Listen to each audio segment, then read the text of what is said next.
about conflict. I love conflict. I love to argue.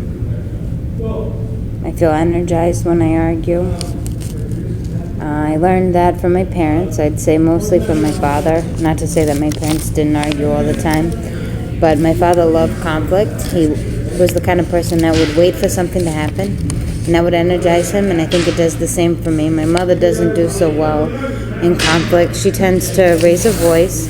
I do that in my personal life, but in my professional life, I find the opposite is most helpful, that if a client is raising their voice at me, then it's more conducive to talk quieter. I don't like to be in conflict at work or in my professional life, but in my personal life, I love to argue. I argue with my mother.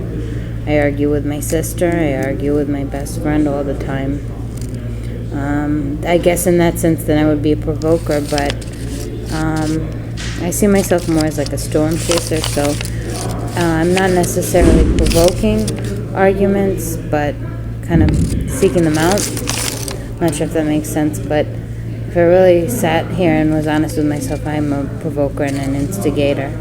How do I feel after conflict? Conflict motivates me. My anger motivates me.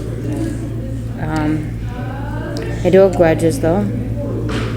I don't forget things people say to me. I hold it against them. I've always been this way.